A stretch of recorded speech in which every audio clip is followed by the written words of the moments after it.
fearfully and wonderfully made. Kama haja kuangalia ujumbe mmemfikia, si ndio? You are fearfully and wonderfully made in the image and likeness of God. Bwana asifiwe. Kwa hivyo nitasoma na kisha tukaende pamoja.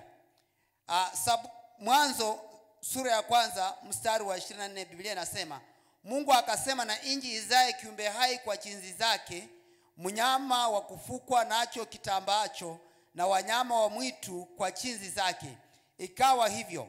Mstari wa 25, Mungu akamfanya mnyama, akafanya mnyama wa mwitu wa kufukwa kwa chinzi zake, na kila kitu kitambacho juu ya inji. Mungu akaona kuwa ni vyema.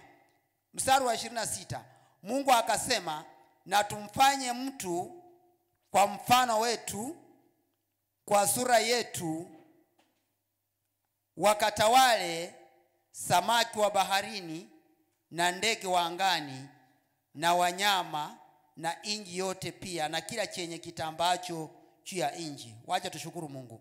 Baba, ni asante asubuhi ya leo. Wewe ni Mungu ambaye ni baraka, na wewe ndiye uliyetuumba. Una nafasi sababu kwa nini ukatuumba. Asante Bwana kwa ajili ya asubuhi ya leo. Asante kwa ajili ya andiko hili. Unaenda kutufunza sababu kwa nini ukatuumba. Asante Bwana kwa sababu wewe ni muweza. Ni machache katika jina la Yesu. Amen. Kwa hivyo tunaangalia sura ya Mungu. Biblia imesema kwamba mstari wa 26 inasema, Mungu akasema, na tumfanye mtu kwa mfano wetu. Tukamfanye mtu kwa mfano wetu, kwa sura yetu,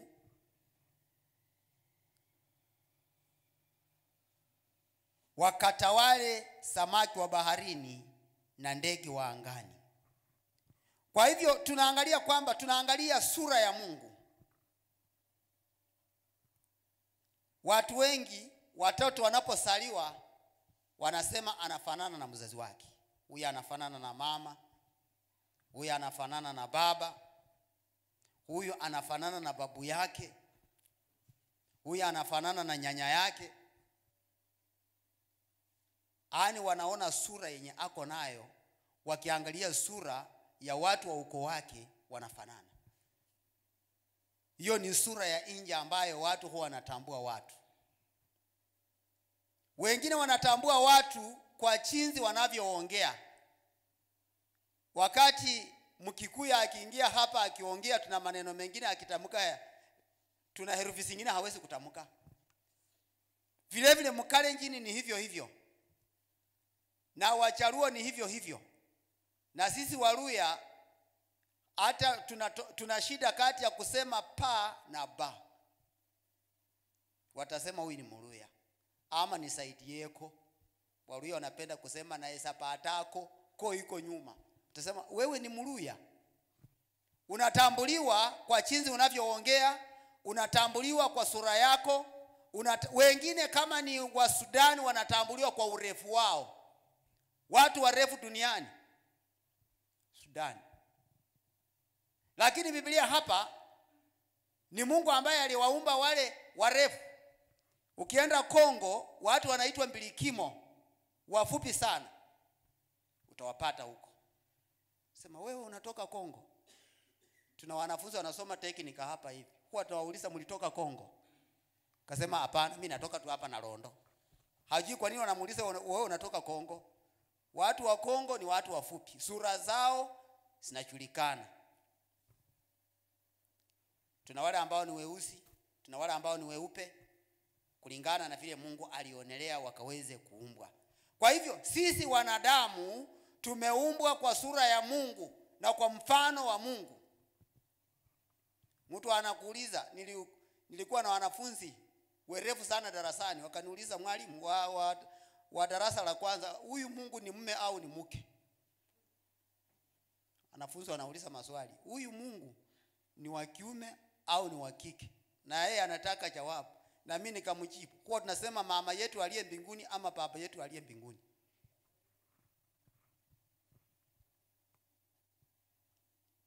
Mungu ni zaidi ya mipaka ya jinsia. Kwa sababu ukiteremka pale chini alisema tumfanye mtu kwa mfano wetu, kwa sura yetu, wakatawale. Kumaanisha ni watu wawili wakatawale. Tumfanye mtu na wakatawale. Kwa nini Mungu hakusema na akatawale na wakatawale? Anataka kufunja hii pembe ya superiority ya wanaume. Hatu ya superior, hatufanani. Katika sherehe hii mama asiingie, hii ni ya wazee. Maya kambira arieno, ani mama anaweza kaiti aje mtoto. Hii sisi ni wazee ndio tunafanya hiyo. Kwa Biblia wamesema hivyo? Hawajasema hivyo. Wakatawale. Ani kama ni kuendesha ndege, mmoja akiwa pilot, mwingine ni co-pilot, na wote wanakaa viti vya mbele. Kama mmoja ako right, mwingine ako left, wanaendesha ndege watu wawili. Huyu anasoma computer na mapping, na huyu ameshika leni, wanaenda. Lakini sisi tumechukua mmoja ako nyuma hapa. Tumekosa kuchambua na kuelewa makusudi ya Mungu. Kwa hivyo Mungu hakutuumba hii sura hii inaweza umbuka wakati wowote. Hii sura unaona hii ya nje hii sio sura halisi ya moyo. Watu wajanja wenye maneno matamu kwenye vinywa vyao wana sura nzuri, lakini ni wakora wa ajabu. Sura ambayo Mungu anaangalia aliyemuumba ni sura ya ndani. Tukamuumbe mwanadamu kwa sura na mfano wetu. Mfano wa ndani wa Mungu. Tuna mfano wa nje ambao unadanganya. Mfano wa nje unadanganya. Lakini sura ya ndani ya Mungu, God's real image now, ya ndani, is a holy God. Mungu wetu ni mtakatifu, na alitaka wanadamu wao watakatifu. Hiyo ni sura ya ndani ya Mungu. Alipomuumba mtu, alipata yule ambaye wanaweza ongea sasa, wanaweza sungumuza. Alihitaji mtu wa kusungumuza na yeye, na alitaka mtu wa kumsikiliza. Kwa hivyo Mungu alipomuumba mwanadamu, alimuumba akiwa amempea na uwezo wa kutawala. Hakumuumba tu. Sasa uliumbwa na Mungu uweze kutawala, lakini badala ya kutawala unatawaliwa. Kwa sababu Mungu amesema hapa katika mstari wa 26, wakatawale. Lakini badala ya mwanadamu kutawala, anatawaliwa.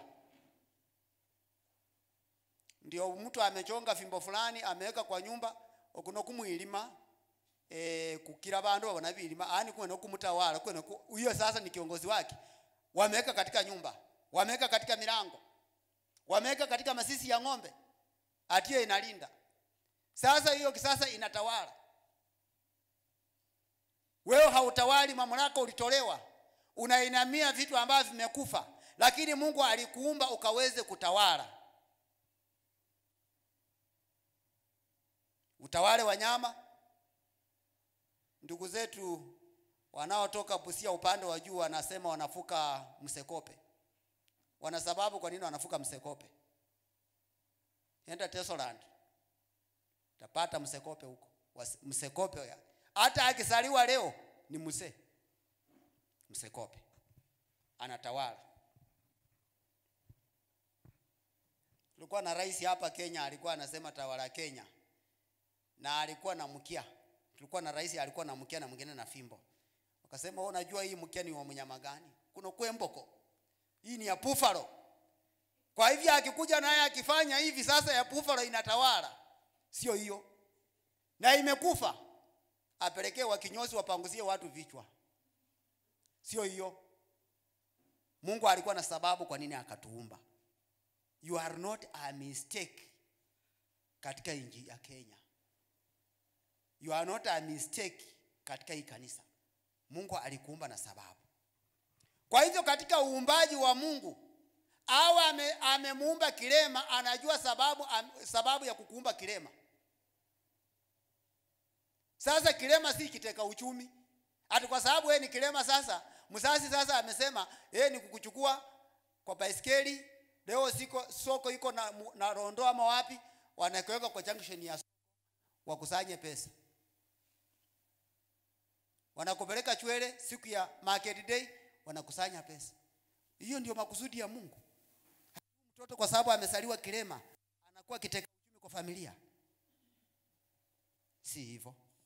Hata na huyo kilema ameumba kwa sura na mfano wa Mungu. Tuna vilema ambao wamefanya maajabu kuliko sisi wenye miguu miwili na macho yote mawili. Wamefanya maajabu. Tuliwahi kuwa na magistrate. Ukienda Nzoia hapo, alikuwa ni magistrate wa High Court. Na ni kilema, ni kiwete. Lakini sisi wakati tunaona kilema, sasa ni kumhurumia. Hata wengine hawapeleki shuleni hadi kwa sababu hao ni vilema. Nani anasema vilema wote wanakuwa omba? Ni Mungu alimuumba. Na kile Mungu amekikunja, ni nani ana uwezo wa kukikunjua? Kila mtu ameumba kwa sura na yule anatawala. Tuna watu chini yake. Samaki wanamtii, ndio wewe unaweza chimba fish pond ukamfuka samaki. Lakini hakuna samaki anaweza tawala mtu. Una akili ya kumtawala. Because you are created in the image and likeness of God. Bwana asifiwe. Kwa hivyo tusijidunishe, tukajiweka kiwango. Ninaona mtu anasema hata afadhali umwana ena andiba wele kambe khafu andika manga khomo kama beli. Ingekuwa hata wewe, hata afadhali Mungu angenipea ng'ombe. Na anamtusi ng'ombe wewe. Tumewatusi. Hali tumewaweka viwango ambavyo si vya Mungu. Wewe unaona mtoto wako ni ng'ombe.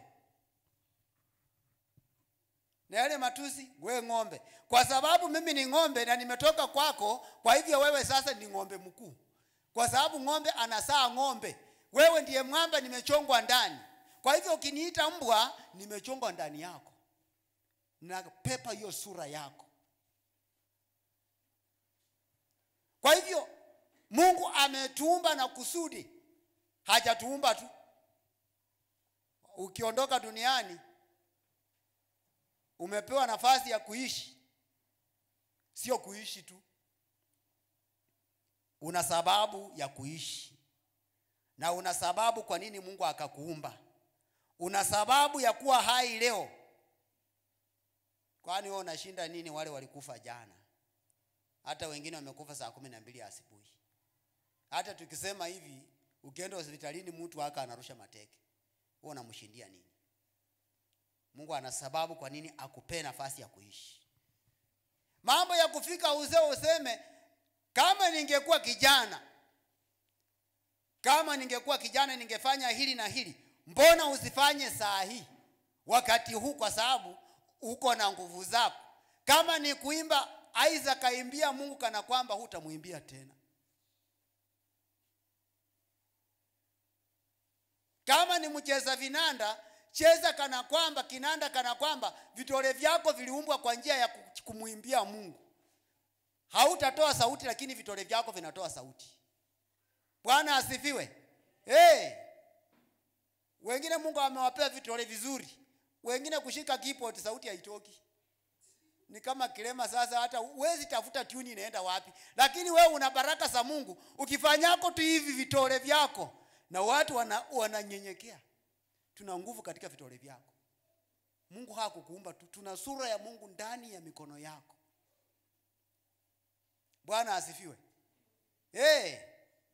Kwa hivyo tunaangalia uumbaji wa Mungu na sura yake. Mungu amejaa upendo. Na anataka tuwe na sura ya upendo.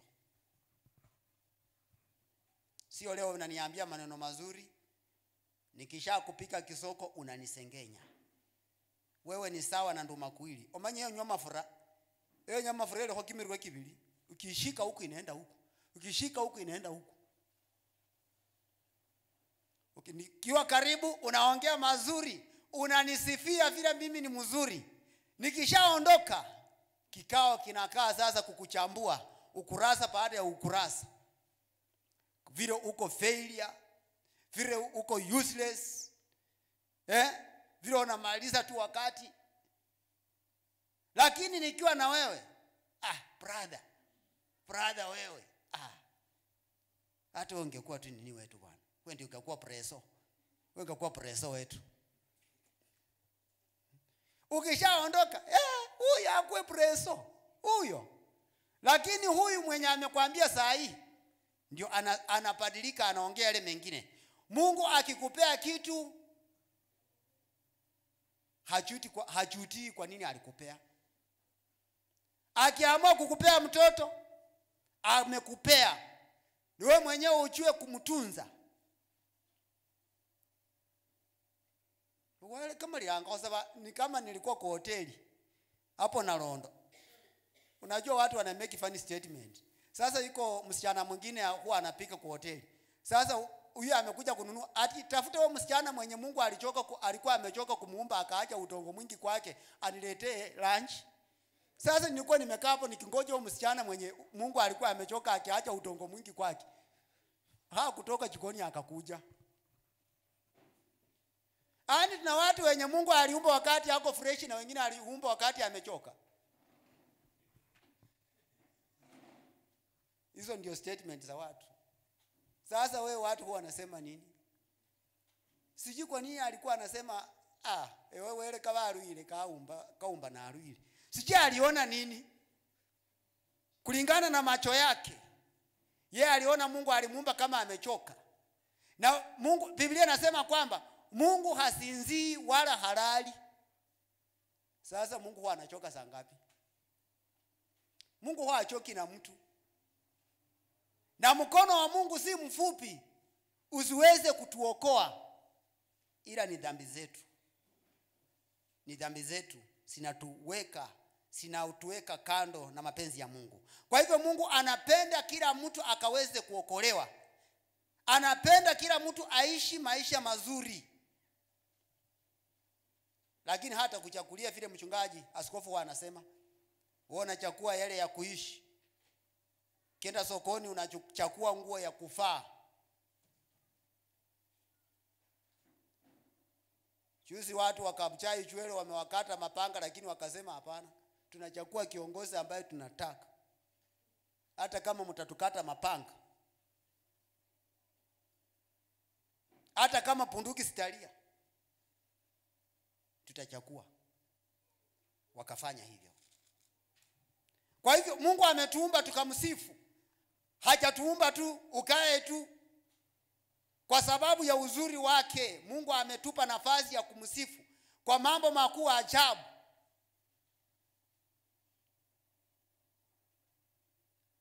Utawale wanyama. Wanadamu wana akili kuliko wanyama wengine. Wakati mchana unapoingia, wanyama hatari wa mwituni wanaenda kulala. Hawa wanatawaliwa na jua. Wakati mwezi unakuja, wanyama wengine wanatoka wanakuja. Nono osinyanga kwa bantu musio na wikisa mubisara musilima no titusha bantu wenye kanobe mukisangi checho. Bambo binanga. Aba wenye kanobe mukisangi chikenda kumwesi na kuliko.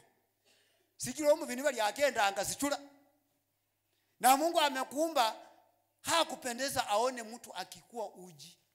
Lakini bali no mu binyabi ne bulayi ke akaliko he na akenda sichula.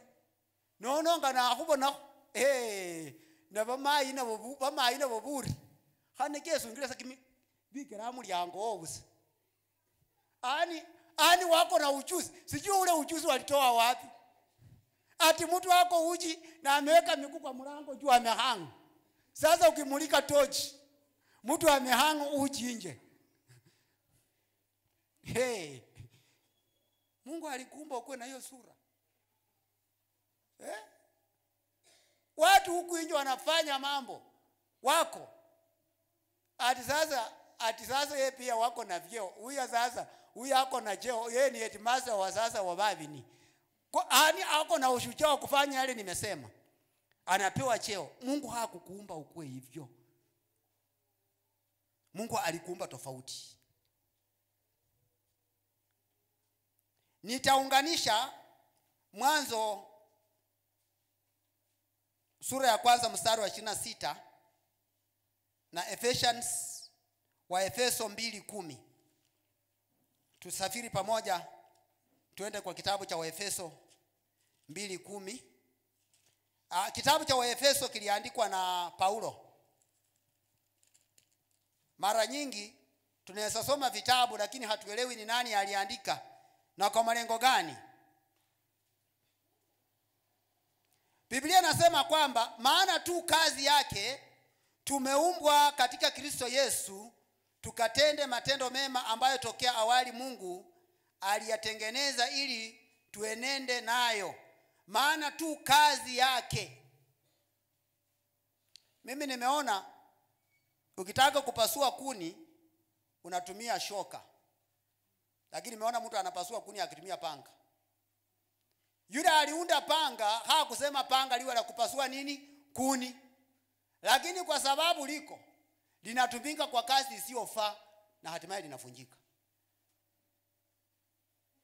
Kwa hivyo Mungu ametuumba, design yetu vile Mungu amekuumba alikuwa na kusudi. Kwa nini akakuumba hivyo?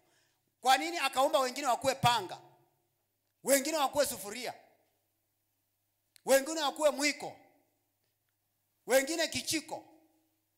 Mungu alijua kwa nini unaweza fanya vizuri sana katika nafasi ambayo Mungu amekuumba.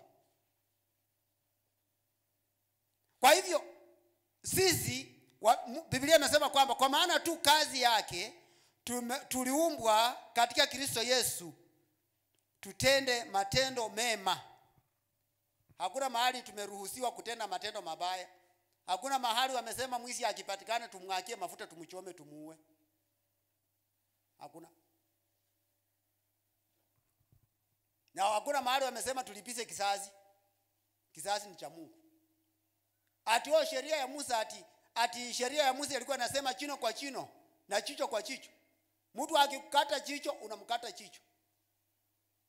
Yesu naye akasema mtu akikunyang'anya shati na umuongeze na suruali. Hivyo ndivyo Yesu alisema. Wakaandika chini. Ati akikupea kofi huku, keuza na huku pia. Uingie. Mimi nimewahi kukutana na watu wakati unaendesha baisikeli na mnakongana na mtu kwa baisikeli. Ametoka huko mnakongana.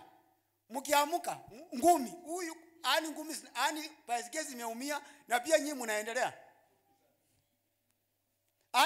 Hiyo inaendelea hivyo. Hakuna mtu anaweza amka aseme ndugu pole. Pole nimekukosea.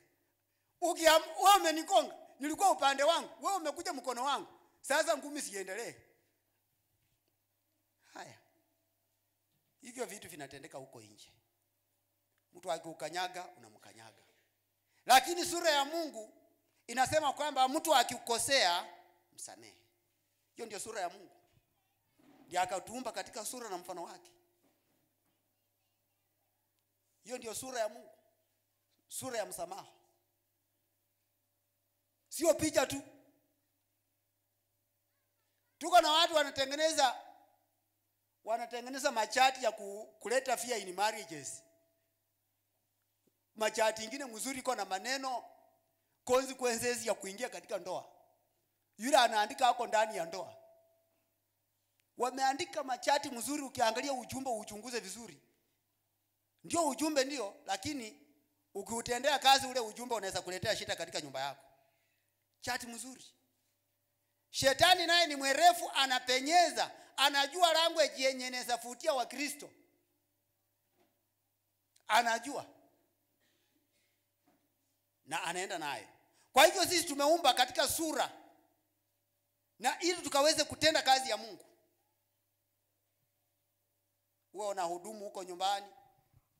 Bana bali vera waru ilile nende papa. Omumu chukira sa chumbe kushie ne munye nyuli aliye kumusasare. nono papa ali chikinye nyitu lakini anyishije mumoni nono kalokororie yo muwe chumbe za hombe basi kama hao busuma kama harange sa kamene nganotira ko chimbulungu che chikwase inenei na wewe umeumbwa kwa sura ya Mungu ukatenda matendo mazuri. Ani Mungu alisema kile ambacho ungetaka kumtendea tendea jirani yako, utakuwa ni sawa na kumtendea Mungu. Hakuna siku utakutana na Mungu tu live. Hakuna. Yule ambaye anakuja kwako karibu huyo Mungu amepitia. Sasa mtihani wa kwanza ni huyo. Mama ameacha tu mtoto amuokeshi. Vile Mungu alimpea akaimba kina mama hiyo siku ya kwenda kuona mtoto akashangilia tukakunywa chai na alekero mwana chinyende chimukole kazi. Simeuma mtoto. Baba askofu, mimi tu matatizo kwa boma. Baba askofu anatumia hekima, ananunua sabuni anakuja nayo kwa boma. Na Mungu akubariki mama. Na ajia mama sabuni. Naona ame-identify hii si ya maombi. Hii ni ya kusukua. Hii ni ya kusukua tu na mambo inakuwa smart. Kwa sababu anataka kuwa na sura ya Mungu. Because cleanliness is next to godliness. Hapo si mapepo, hapo ni maji. Hapo ni maji. Bwana asifiwe. Uwe na sura ya nini? Ya Mungu.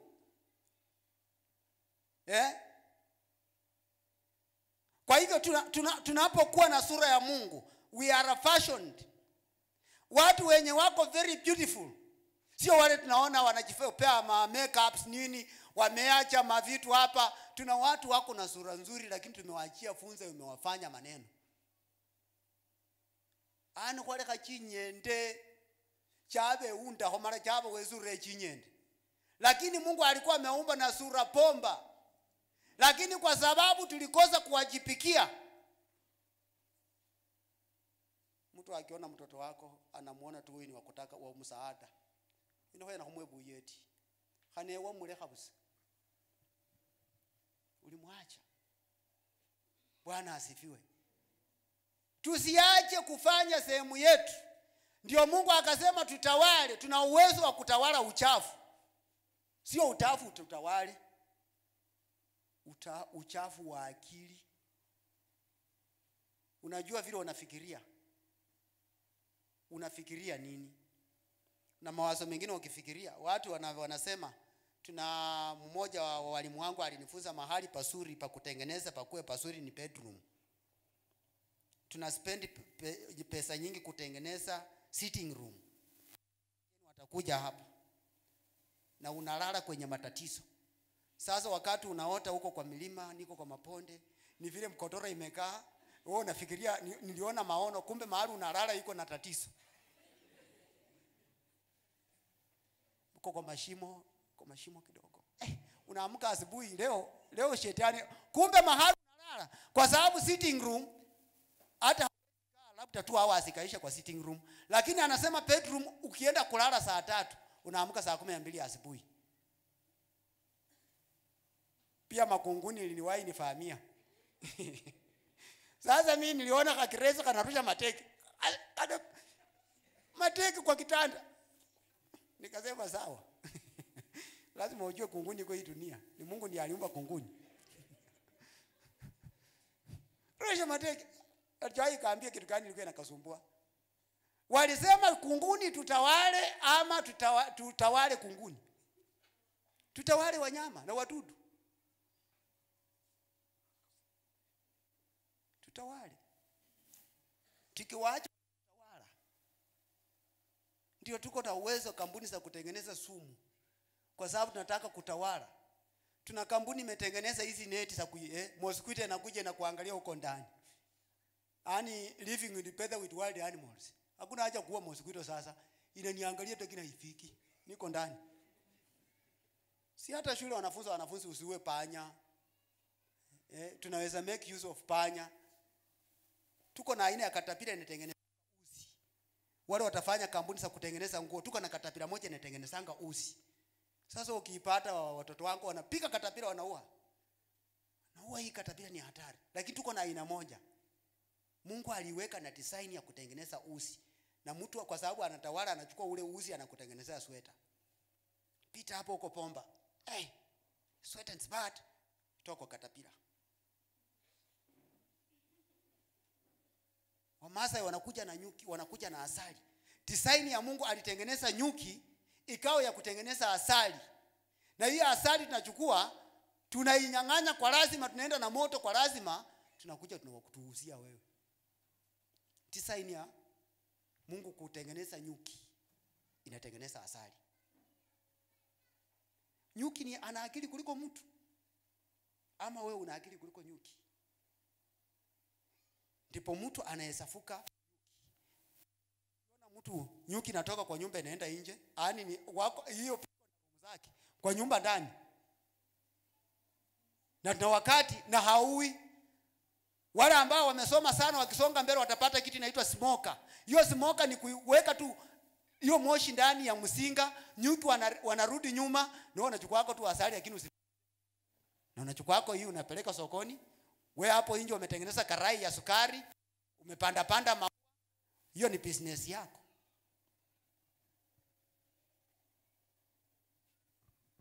Design ya Mungu kutawala. Paka tutawale tukule na chakula cha nyuki. Bwana Yesu asifiwe. Tuna uwezo wa kutawala. Design yenye Mungu ametuumba, akili yetu ni zaidi ya wanyama ambao tunaona.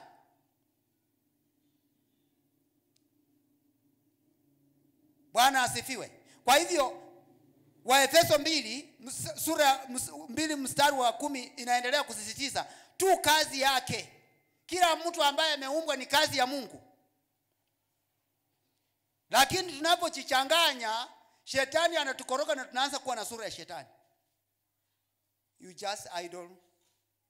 Shetani anasema si iko makanisa imekuja. Sasa unaumia nini? Na tutaenda mbinguni, tukule matunda kule mbinguni.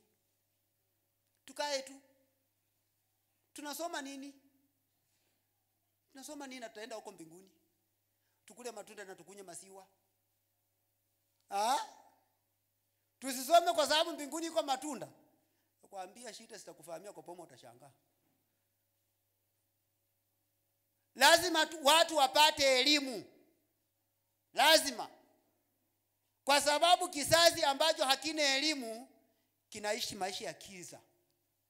Kinatawaliwa na mwezi, si jua. Bwana Yesu asifiwe. Kwa hivyo lazima tuone Mungu wetu ni taa, ana nuru. Sura ya Mungu inatuonyesha njia ya kuenda. Sio kila barabara ninakiruka ndani. Sio kila barabara. Sio kila muziki ukija mimi ni kucheza. Paka napima kidogo, hii ni yangu ama sio yangu. Niko na amri. Si ati sasa ni uungwana sasa. Na beje nende kwe basi ndio chomogale ne sikarakara. Amu izengeja na wasi. Abende bakupire omuchiri zikenya na wasende na sikarakara. Keje kunanga za Mungu mwange. Haya. Mukanisa sonyala kupasikarakara kumbili kwezi bara mukanisa sonyala kupasikarakara upira koele sikarakara ta. Lakini umwizengeja na chinyimba.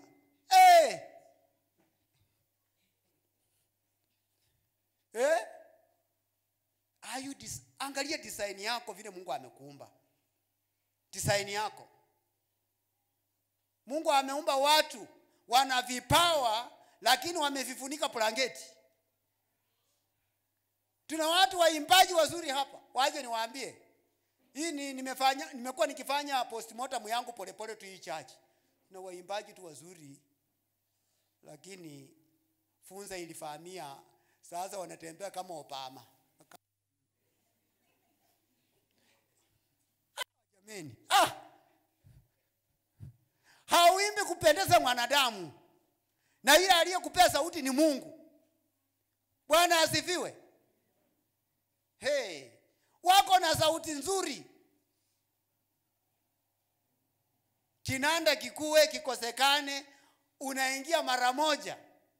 Lakini waliruhusu funza akakawakura sasa bale malira kuchindebe nono ani ke yusyanga kosa karaoli mama arisimu mu supermarket. Sawa? Iko siku utasema ningeimbia Mungu kumbe. Na hapo sauti itakuwa imeharibika. Wanajua magonjwa yako yamekuja, imepomoa sasa network yako na sauti na keyboard ya ingi. Sasa unangurumia huko, sasa unasema mimi ni mzee wa kanisa. Nani anasema ukiwa mzee wa kanisa huwezi kuimba? Wapi? Wapi? Design yenye Mungu amekuumbia, hiyo design yenye uko ndani. Daudi hata akiwa mfalme hakusahau kucheza kinupi. Hakusahau. Tuna vitu vingine vimesaliwa ndani yako, Mungu ameviweka ndani. Usiruhusu vikufe. Usiruhusu vikufe. Huko nyuma miaka 12 Mama Penteta ulikuwa unatumia miwani ukiwa miaka 12. Hakujua kama yuko miwani. Macho ni mazuri, unaweza tu weka huku Biblia na macho inasoma. Lakini sasa Mama Penteta pasipo vikio analeta hivi aoni. Namba ni reverse.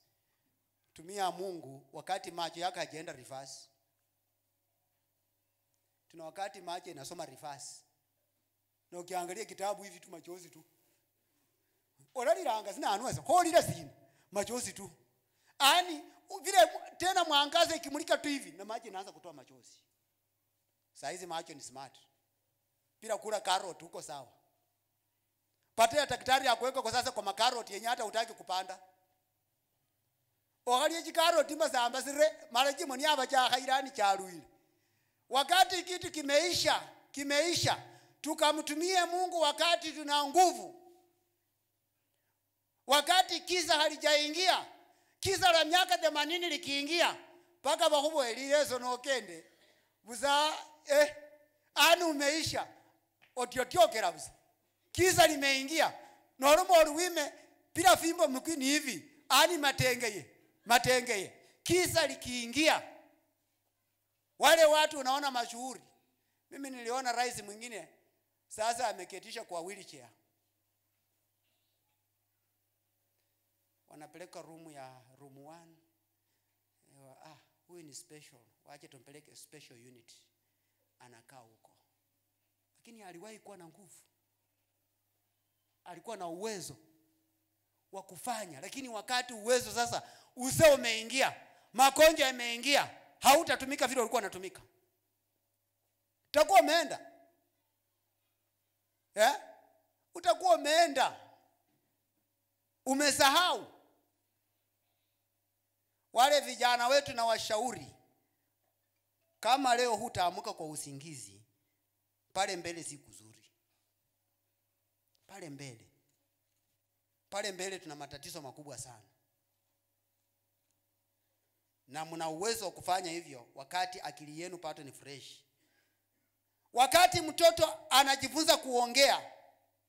Nisoma kitabu kimoja kinasema mtoto akianza kujifunza kuongea anaweza shika lugha 8 mara moja. Mcharua akiwa hapo anashika. Mnandi akiwa hapo anashika. Mbuguzo akiwa hapa zote 8 mara moja.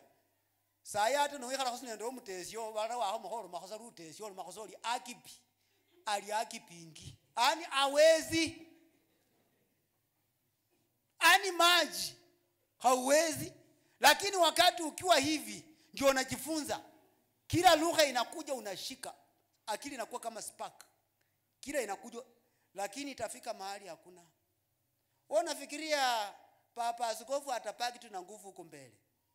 Iko siku hata utamuona tu akija kwa mlango pole tu na kafimbo, tuko na fimbo zimesha hata ujiko. Hapa aka 85.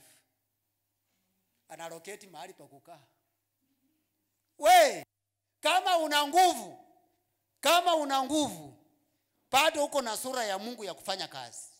Mungu anafanya kazi, Mungu anabidii. Unajua kwa siku you have 11 working hours. Kama hujawahi jua, nataka nikuonyeshe.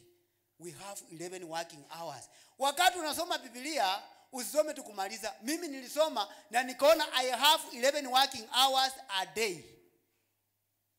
Tuna mtu mmoja alitaka watu wa kufanya kazi, akatoka saa 11 mapema, akapata watu wanataka kazi, akawachukua akawapeleka shambani.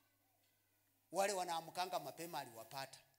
Akakuja saa 3 akapata watu ambao hawakuwa wanafanya kazi, akawapeleka shambani.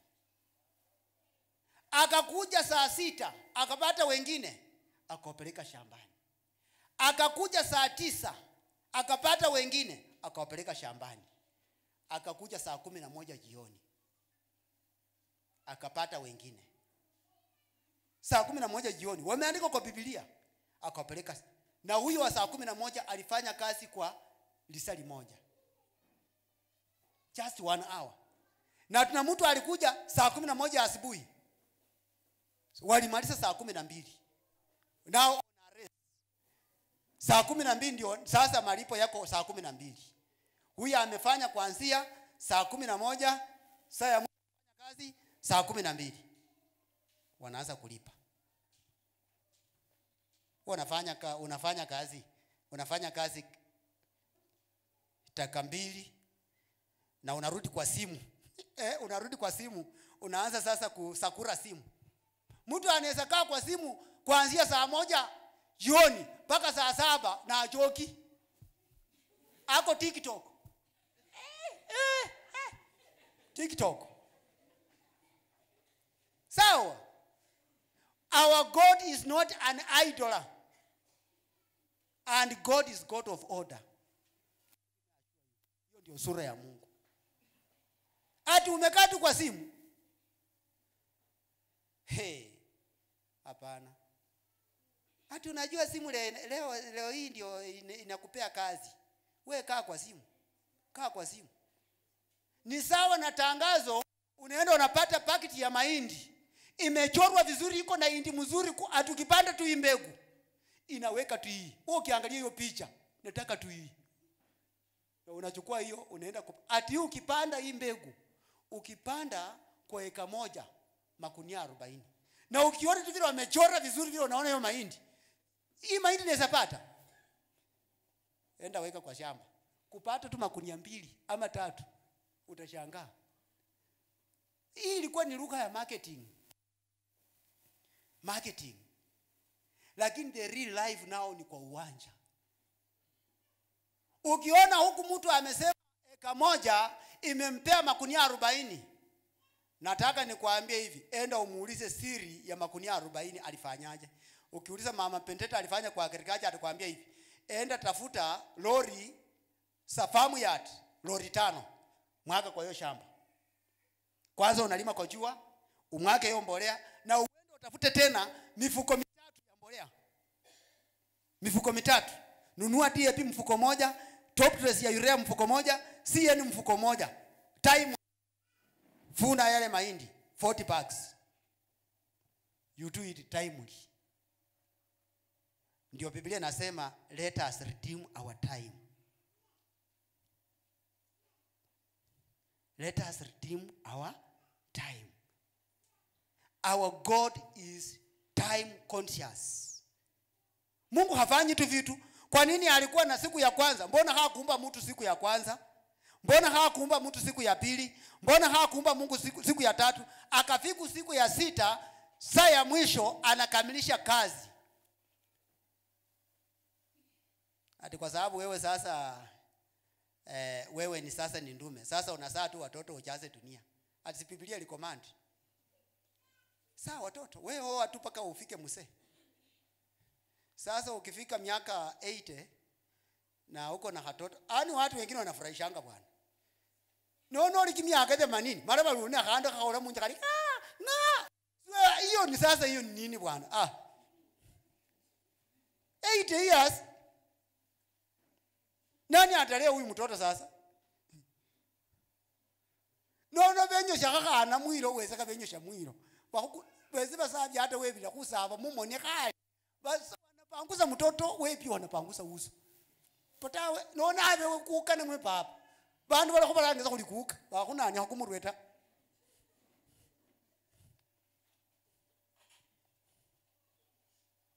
Si Biblia ilisema watoto wanaopata katika ujana wana faida katika ujana wako.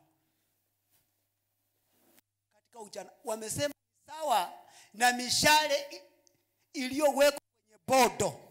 Zaburi 127. Watoto ambao mtu anapata katika ujana wake watakuja kuwa kama mishale ambayo imejazwa kwenye bodo. Wamesema watoto wanaopata katika uzee wako. Rakunani abantu noramira ko bantu bana omwene weraho kimyaka 70 bali hobeisi. Umia na hiyo watoto wako aje kusumbua watu. Sasa unapata mtoto anaenda kiti inafurahisha. Ni kama sasa mama Naomi anaenda kliniki na Kapoli na Naomi pia yako na Kapoli wanaenda kliniki. Hiyo ni nini kweli? Ati tuaje tu tusiseme? Hapana. God is God of order. Au namna gani? Tunafunika aibu zingine ndogo ndogo. Bwana asifiwe. God is God of order. Na hiyo ndio sura ya Mungu. Kwa wale ambao mmekuja mmechelewa, nimeangalia the image of God in us. That reflection. Sio sura tu. Unaangalia tapia. Mungu anaangalia tapia. Moyo wako umeweka nini? Umeweka mafundo. Una chuki, una hasira, una madharau, una kiburi. Ukiwa na kiburi hakuna dawa ya kiburi. Wanasema kiburi cha mende huishia motoni. Mende akiwa na kiburi akikuumiza sana, chemsha maji na ukuje waangalie mahali anakaa.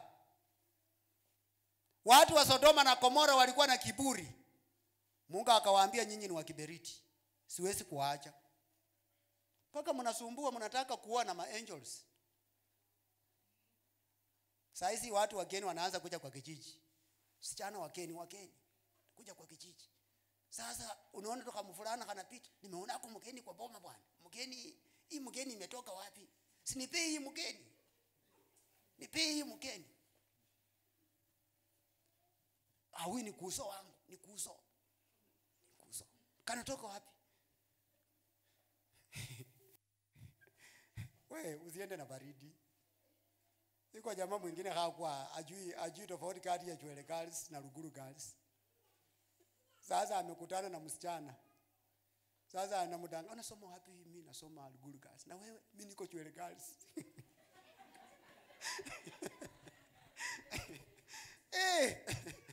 Sasa msichana akaangalia, kwani Chwele Girls hiyo fulana anasoma Chwele Girls. Wakati wa uongo, Mungu wetu si wa uongo. Wanadamu hata haji tofauti Chwele Girls, hata haji maana neno girls. Ni kama ukienda kwa hoteli hapa Kabucha, tuko na jamaa fulani anaongeanga Kiingereza lakini muulize hiyo neno hajui. Sasa akanaambia msichana anasoma Chwele Girls. Sasa anafikiria neno girl, pore neno la Kiingereza. Na huyu anasoma Ruguru. Ruguru tena Chwele Girls mfulana. Huyu. Sura ya Mungu inaeleweka. Sio mfulana anasoma Chwele Girls. Tukiwa Kabucha primary tulikuwa na mwanafunzi anaitwa Cestin. Kumbe Cestin ni jina la msichana tena la mfulana. Lakini alikuwa mfulana na wakamuita Ruguru Girls. Alikuwa kijana ya Ndongoli hapo.